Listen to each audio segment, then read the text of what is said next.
Week 10 of the fantasy football season, and here's a few tight ends I have as sleeper options this week. The first guy, K. Dotton of the Tampa Bay Buccaneers. So K. Dotton had his breakout game last week with 23 fantasy points in PPR leagues, and right now he's one of the hotter pickups at the position.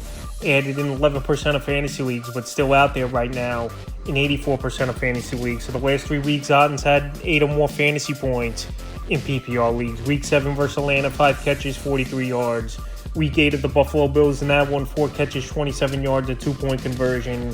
And Week 9 at the Houston Texans, 6 catches, 70 yards, like I mentioned, the breakout game, 2 touchdowns, and a fumble loss. So right now, this week here, pretty good matchup versus Tennessee Titans. We know they're good against the run, but you could pass on this Titan team all day. So right now, with attention rolling coverage to Mike Evans and Chris Godwin, I think once again, K. Dotton with linebacker on him or even zone coverage could work the middle of the field versus Titan team. And this is a big game for the Tampa Bay Buccaneers.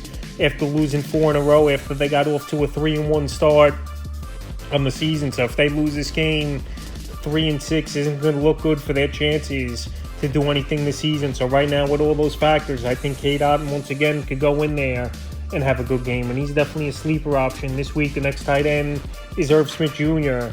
of the Cincinnati Bengals. So Irv Smith Jr., we always heard about his talent and his potential, and we've seen flashes of it with the Minnesota Vikings the last few seasons, and even this season with the Cincinnati Bengals. He's had a couple games where he's made plays. Week 8 at San Francisco, 4 catches, 25 yards, a fumble loss. And last week versus Buffalo, him and Drew Sample, both tight ends, found the end zone in that game for this Bengal team. 3 catches, 26 yards, and a touchdown. So right now available 96% of fantasy leagues. He's got a great matchup on paper versus the Texans that give up the 5th most fantasy points to tight ends on the season. If Jamar Chase does play in this game, he's not going to be 100%. Obviously, with that back injury, going up for a ball last week and taking an awkward fall on his shoulder, back, and arms. Smith Jr. is a sleeper this week at the position.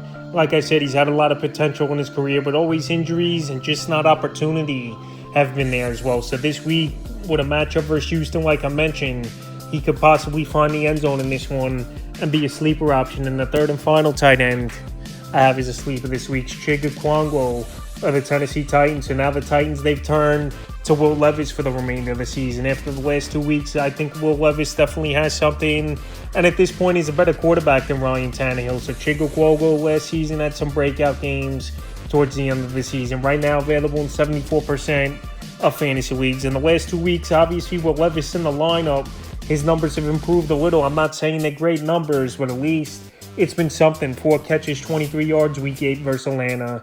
And week 9 at Pittsburgh, 3 catches, 28 yards. So week 10 here at the Tampa Bay Buccaneers, I think Chig Okonkwo could go in there, make a few plays. Like I said, this team could pass the football around the field now with a quarterback who can make all the throws and has a strong arm.